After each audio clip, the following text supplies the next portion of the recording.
Dando início ao segundo painel, continuidade ao seminário, depois da intervenção do coletivo Nômade de Pesquisa Cênica. Nós vamos agora iniciar o painel cujo título é A Organização de Lutas contra Projetos de Mineração na América Latina, para o qual eu vou convidar a professora Maria Cici Mizoski, médica sanitarista, mestre em Planejamento Urbano e Regional e doutora em Administração pela URGS, professora associada da Escola de Administração e do Programa de Pós-Graduação em Administração da URGS.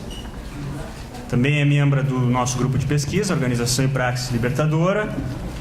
Temas de interesse: práticas organizacionais de movimentos e lutas sociais, crítica à economia política da organização, pensamento social brasileiro e latino-americano, produção social de políticas públicas e gestão em saúde. Então, boa tarde a todos. Enquanto nós nos organizamos aqui, porque eu sou eu improviso muito. Então, ficaria muito complicado para que ele passasse os meus slides. Então, vou ficar aqui no cantinho e eu mesmo me organizo com os slides aqui. Enquanto isso, eu quero mencionar, acho que em nome do Rafael e de vários colegas que estão aqui presentes, aquela marca que tem lá no cantinho do slide, que está num banner aqui também, é a marca que identifica o nosso grupo de pesquisa, que chama-se Organização em Praxis Libertadora. E nós chegamos ao tema da mineração por caminhos transversais. Chegamos primeiro pelo trabalho do Rafael. O Rafael, desde a sua graduação, tem se dedicado ao tema da água. E na sua tese de doutorado foi discutir o tema da água como bem comum, e esse tema foi nos ofertado pelas lutas sociais. Da mesma forma que o tema da mineração, nós o tomamos não pela sua dimensão ambiental, porque nós estamos numa coisa que a gente chama de estudos organizacionais, e o nosso foco de estudo e de militância também são as lutas sociais. Então, nós acabamos incorporando temas que são temas que nos são impostos pelos lutadores sociais. E assim que nós chegamos, primeiro pela água, depois através de conviver com movimentos sociais em defesa da água e contra a mineração, que nós acabamos incorporando o tema da mineração no nosso trabalho. E digo isso também pelo enfoque da apresentação que eu vou fazer, que é da organização das lutas sociais contra a mineração. A outra coisa que eu quero dizer ainda, antes de começar, é que essa apresentação ela não tem nenhuma intenção de apresentar modelos ou histórias bem-sucedidas ou coisas assim de lutas sociais. Mas como a Adriana também mencionou, compartilhar essas histórias, compartilhar histórias de comunidades muito pequenas, a Vera disse uma coisa muito interessante hoje de manhã, quando ela disse as corporações mineiras vão na direção de comunidades que eles supõem frágeis. E como essas comunidades têm força, têm capacidade de organização e como elas derrotam essas grandes corporações. Então, essas são algumas histórias que eu trago para compartilhar com vocês, algumas com as quais nós convivemos nessa trajetória que a gente tem de trabalhar com o tema. Mas antes de chegar nelas, eu acho que é importante nós fazermos alguns esclarecimentos conceituais introdutórios para que a gente vá se entendendo entre nós, não é? O primeiro esclarecimento, eu acho que ele vem precisamente dessa palavra que tem causado algum desentendimento entre nós, que é extrativismo, né?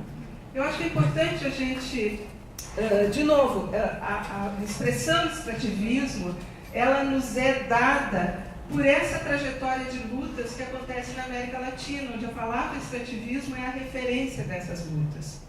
Ainda que nós precisemos adaptá-la por uma questão da nossa língua, onde ela tem um duplo significado, não é? Extrativismo não é o mesmo que extração. Tá? É evidente que toda a apropriação que o ser humano faz da natureza, não é? Desde que ele dá o salto de ser biológico para ser social, ela é marcada pela extração, né? E ela é indispensável para a nossa sobrevivência, né? Então, no nosso entendimento, não é isso, eu acho que está aberto para como no desenrolar dessa própria luta aqui a gente pode encontrar palavras, o Braque fez uma sugestão, palavras que permitam mais entendimentos que desentendimentos. Então, no sentido de expressar como nós entendemos a palavra extrativismo, ele se refere a processos de grande escala que removem enormes quantidades de recursos naturais com baixo processamento, usualmente voltado para a exportação. Não se limita à extração de minerais e combustíveis fósseis, também está presente na agricultura, na monocultura de árvores, para a produção de celulose, na pesca em grande escala. Envolve um tipo específico de articulação entre corporações, governos e atores da sociedade para influenciar decisões políticas de países soberanos com o apoio de agências internacionais, políticas e financeiras. A apresentação que a Adriana fez de manhã sobre o contexto da expansão da mineração na América Latina, ela é expressão disso.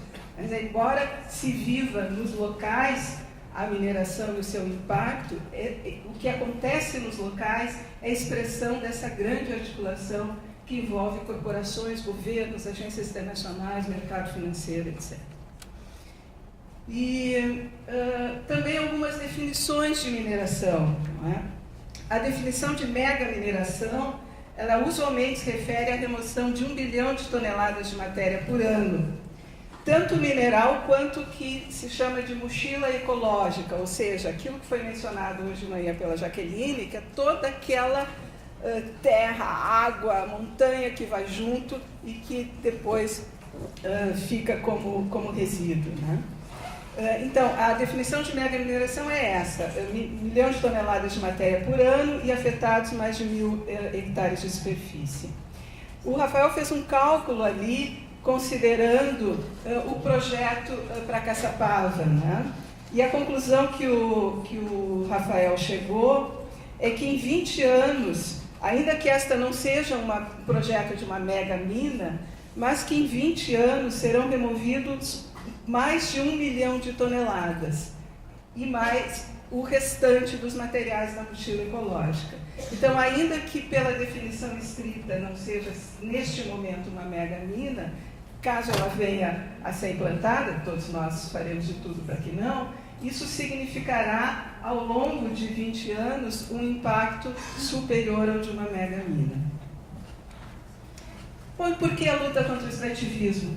Isso nós falamos e vocês deram aula sobre isso nas suas intervenções e nas apresentações de hoje pela manhã. Defesas de modo de vida historicamente construídos em sua relação com a natureza, defesa de critérios balizadores das ações, práticas e políticas que priorizem a vida, a proteção da saúde e a natureza, e a água sempre como um elemento central, porque ela tende a ser o recurso mais degradado na exploração extrativista metalífera e, uma vez poluída, destrói as condições econômicas, ecológicas, sociais e culturais das comunidades. O mapa de conflitos ambientais, a Adriana mostrou pela manhã, só para a gente lembrar do que a gente está falando de algo que tem um significado planetário, não é? E os conflitos mineiros, que a Adriana também mostrou hoje de manhã na América Latina, da dimensão de como a luta de vocês é parte de uma luta que é muito importante. E aqui eu quero trazer uma outra ideia, que é a ideia da licença social. A licença social tem sido muito importante como arma de luta contra a mineração. E aqui vou fazer um pouquinho mais devagar. A noção de licença social, ela parte das organizações mineiras, das corporações.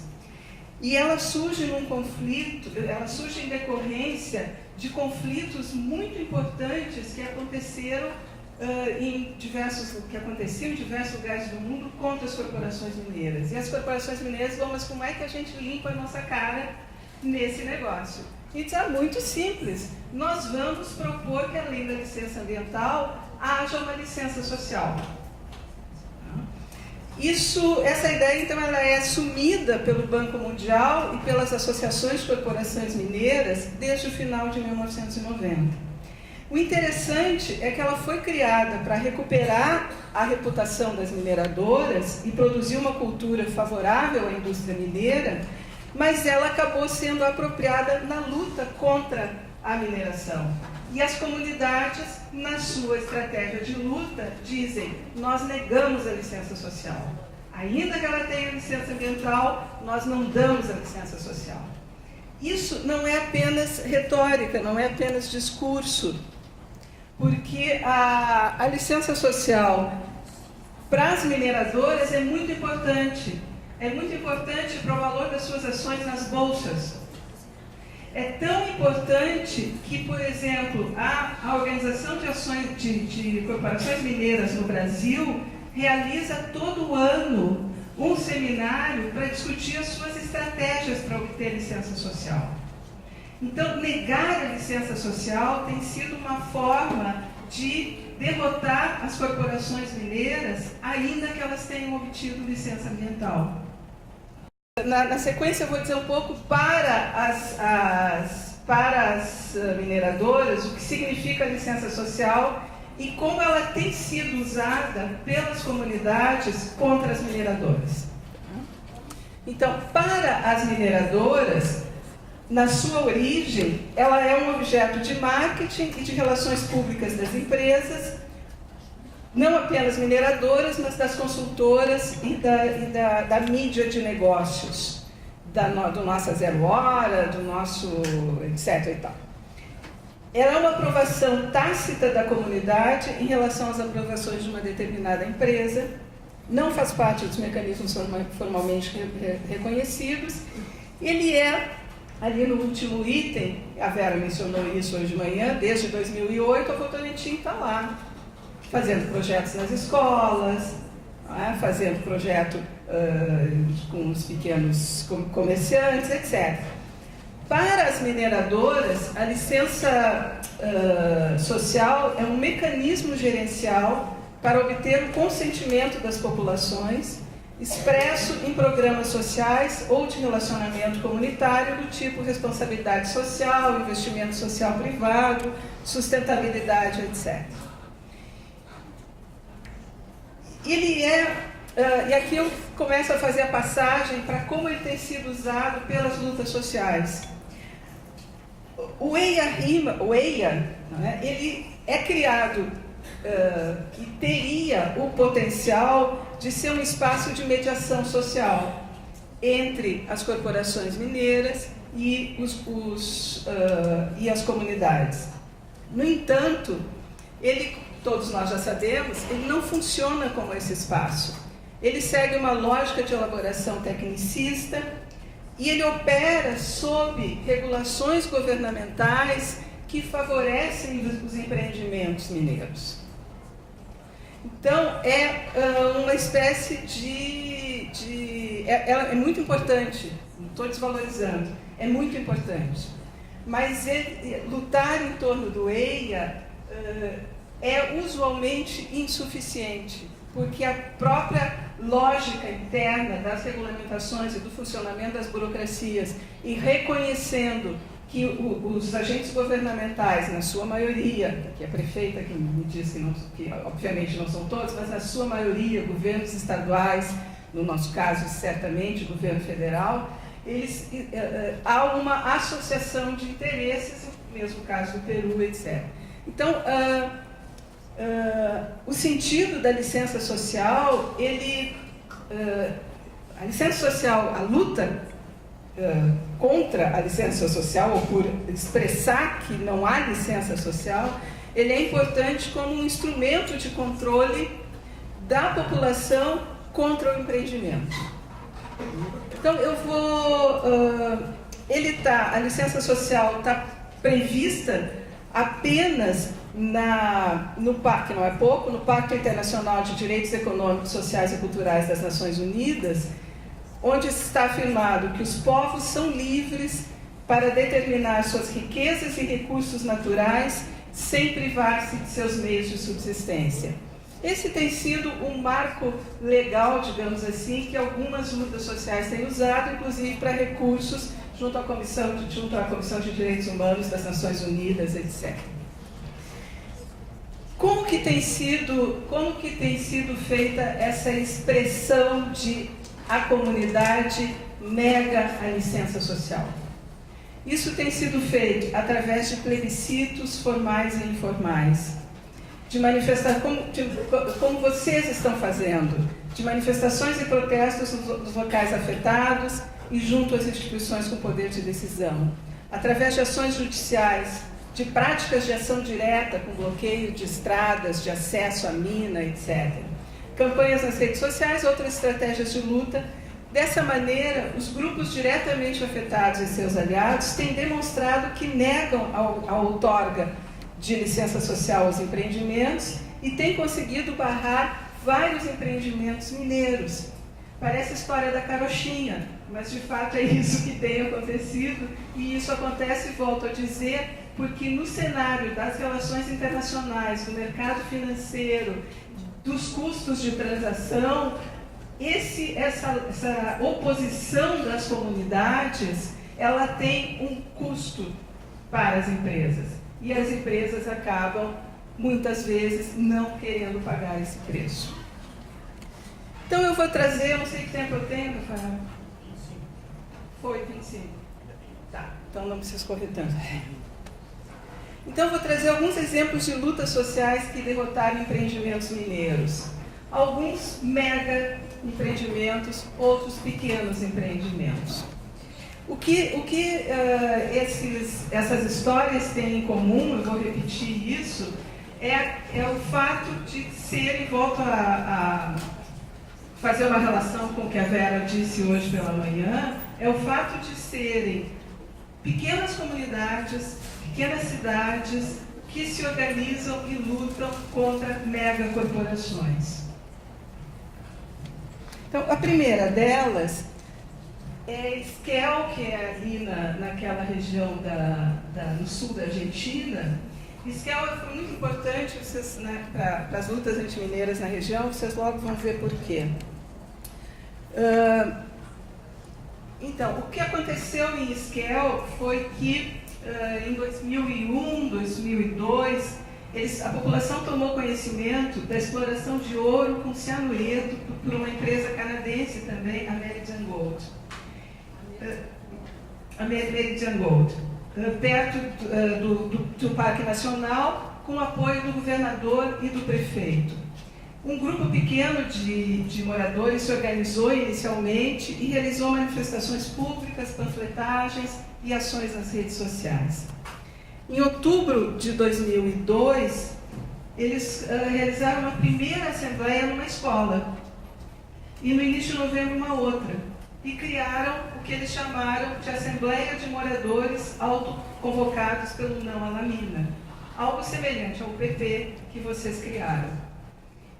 E em 24 de novembro de 2002, eles realizaram a primeira marcha, a primeira demonstração. E eles conseguiram que o Conselho Deliberativo, que é o equivalente à sua Câmara de Vereadores, convocasse um plebiscito vinculante, que foi realizado em março de 2003. Ou seja, vejam a rapidez dos eventos. Em 5, 6 meses estava sendo realizado o plebiscito vinculante. 82% dos votos foi contra, e nos municípios vizinhos, que também foram consultados pelo impacto na bacia, 90% da manifestação foi contrária. Claro que naquele momento havia uma legislação na província onde Esquel está localizado que possibilitava plebiscitos vinculantes desse tipo.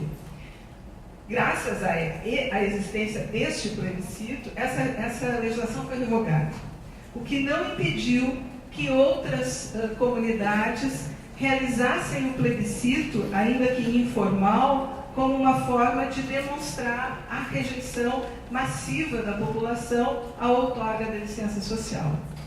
Em Esquel, então, foi promulgada... é o vídeo, fecha aí para mim o vídeo. Em Esquel foi promulgada, então, a lei que proíbe a atividade mineira no Estado, E essa foi a primeira derrota da mega mineração na Argentina. Aqui é um videozinho para que a gente lembre, um videozinho para que a gente também veja e sinta, como na outra apresentação, que é gente como nós que derrota uma mega corporação.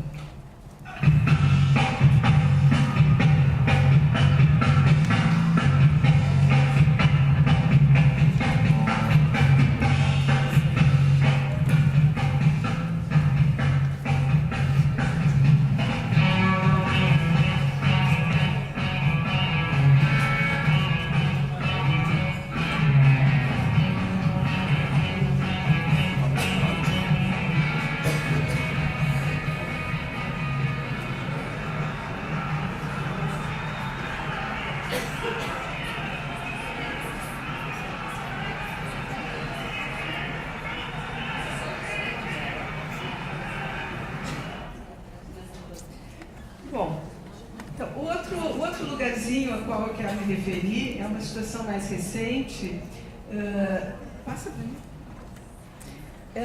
Se chama Andalgalá e fica lá em cima. Eles ficavam aqui embaixo na Argentina, Andalgalá fica lá em cima, quase no Chile, né? Na província de Catamarca, na Argentina. Andalgalá é uma cidade com 20 mil habitantes e fica próxima ao primeiro projeto de exploração mineira a céu aberto na Argentina, que se chama Mina Bajo la Lumbrera, que está localizada a 60 quilômetros da cidade. Dá para ver ali no mapa, ó, lá em cima, aquela coisinha vermelha é a mina, e aqui embaixo, à direita, perto do mapa, é Andalgalá.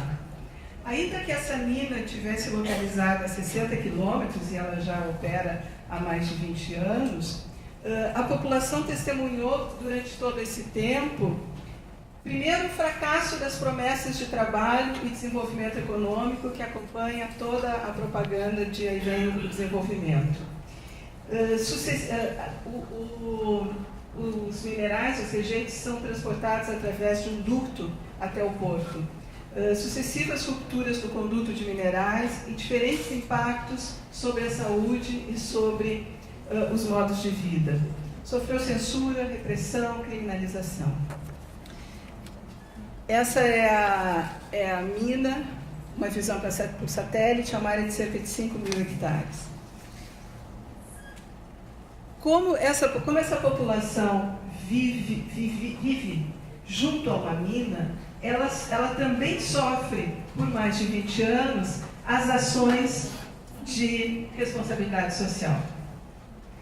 E o efeito dessa ação dita de responsabilidade social, que é essa que a Votorantim já faz na região desde 2008, que antecede, inclusive, a chegada da mina, é a ruptura de laços comunitários.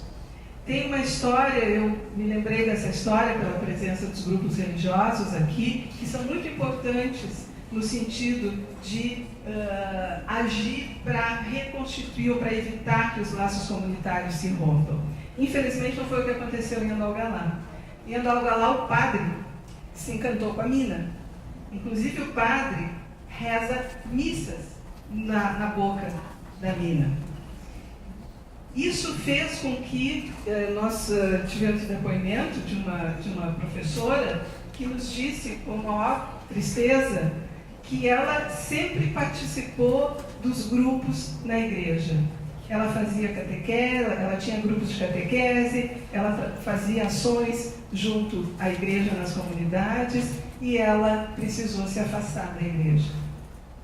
Então, vejam, esse tipo de ruptura é o tipo de ruptura que essa ação das empresas faz nas comunidades, jogando uns contra os outros. Então, Andalgalá tem toda essa experiência de 20 anos de dano à saúde, aos modos de vida e dos laços comunitários. E fica sabendo que La Lumbrera vai fechar daqui a pouco, e vai abrir uma nova mina que chamava Rica, mais perto da cidade, iria abrir porque não vai.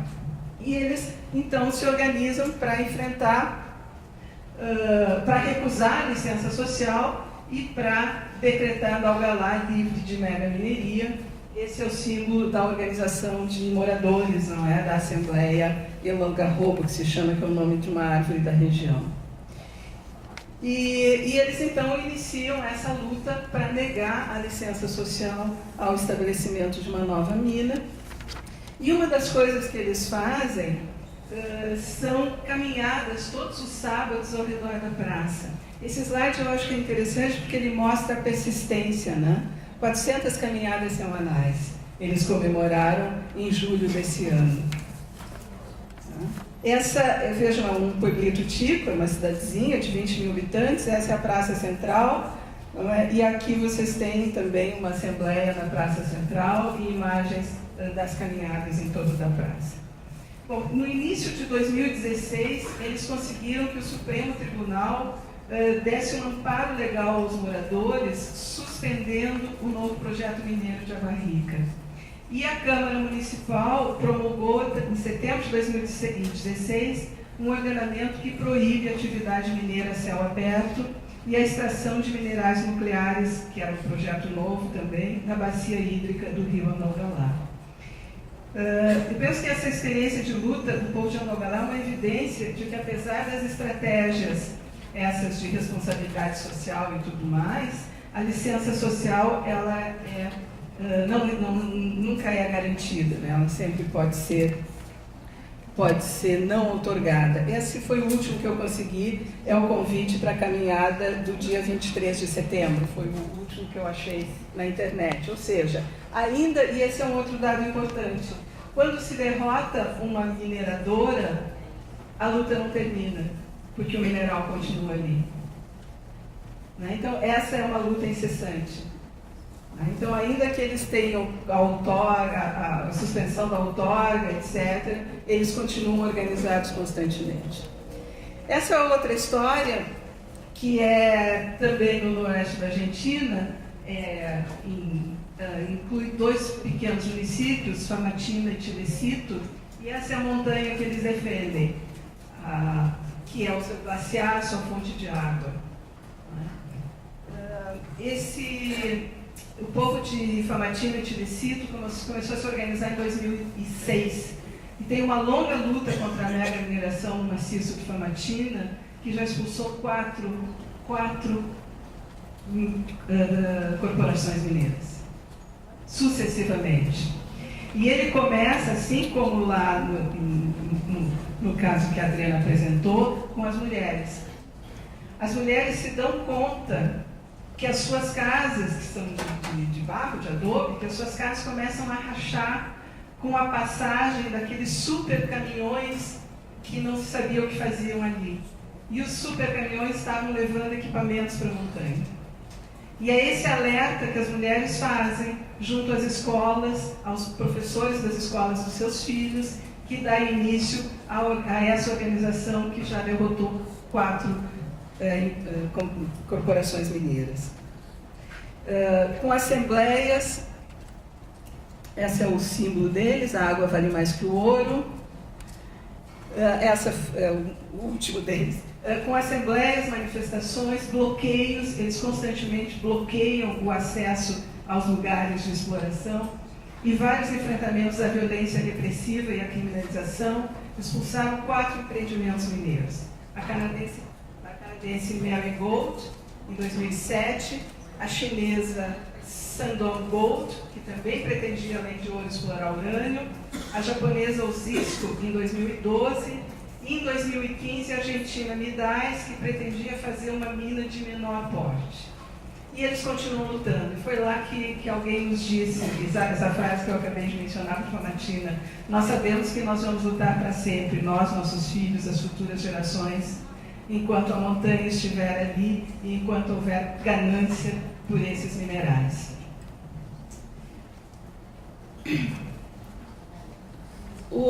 Essa é também uma demonstração no centro, também porque Famatina é uma cidadezinha bem pequena, muito bonitinha, com a montanha ao fundo.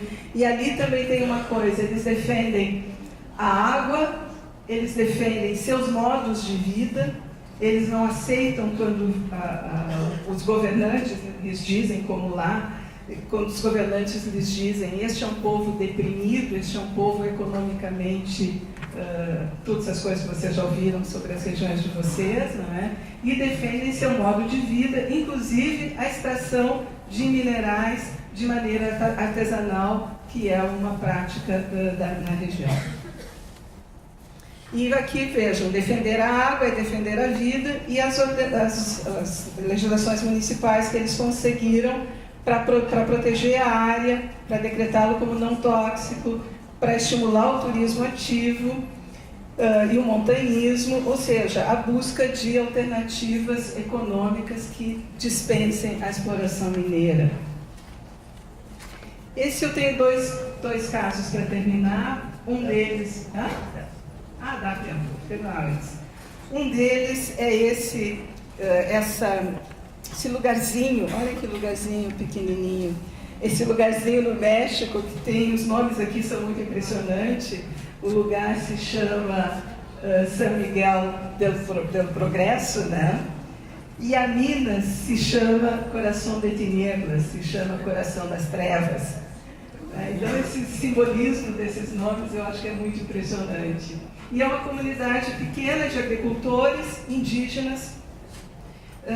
Seria uma concessão de 43 mil hectares que afetaria núcleos agrários de 5 comunidades além de São Miguel. É interessante porque nessa área, nessa mesma montanha, já há exploração mineira desde 2005, afetando hoje 19 municípios, 692 mil hectares. E essas concessões sempre aconteceram sem o consentimento das comunidades. E isso é interessante também porque a gente se dá conta que uma vez, quando vem uma, vem duas, vem três, né? Não param de vir. Essa é a comunidade, e tem um videozinho aqui com a assembleia. Vejam, uma vila pequena, a assembleia que eles decidem pela rejeição.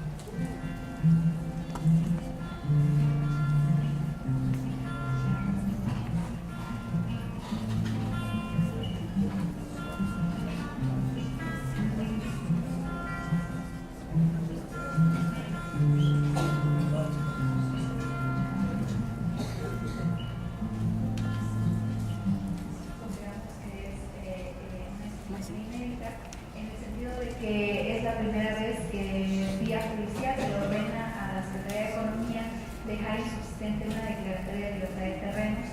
En este caso de San Miguel se deja insuficiente esa declaratoria, pero no a favor de la comunidad y no para que la Secretaría de Economía pueda poner una cuenta de territorio, sino justamente para todo el mundo, para que deje sus efectos y que ya se cancele esa posibilidad de que cualquier empresa interesada pueda llegar y pedir concesiones mineras sobre esos bosques.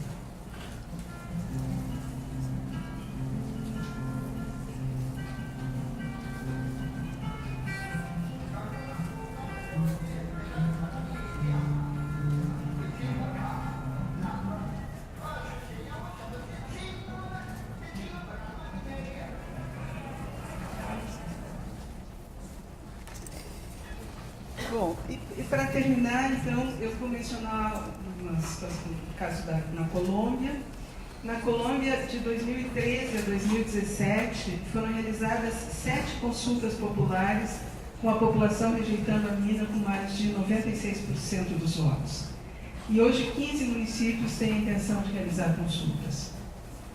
Em Cajamarca, deixa eu passar aqui.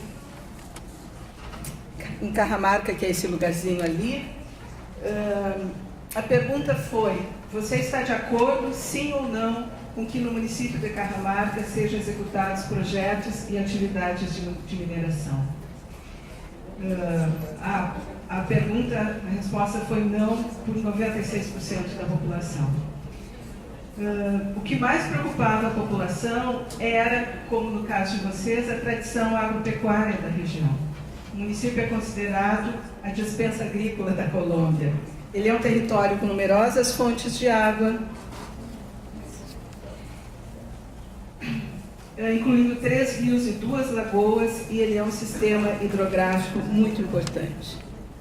Essas são cenas do processo de votação durante a consulta do plebiscito nas escolas, organizado pela comunidade. Então, Como eu disse no começo, a ideia não é trazer coisas que possam ser copiadas, reproduzidas, etc. Mas é compartilhar algumas aprendizagens que essas comunidades fazem na sua luta e lembrar que essas comunidades derrotaram projetos mineiros e que isso é muito importante. Né? Claro, cada uma dentro do marco legal do seu país, mas todas tendo algo em comum. E esse algo em comum é a rejeição ao projeto, né? E a organização para demonstrar essa rejeição. Isso, como vocês estão fazendo, como nós estamos fazendo junto, não é? Isso é muito importante e isso tem impacto, volto a dizer, tem impacto sobre as empresas. Né? Então, era isso, acho que era isso, né? Mais que eu preciso dizer mais nada, né? Então tá, era isso, pessoal. Obrigada.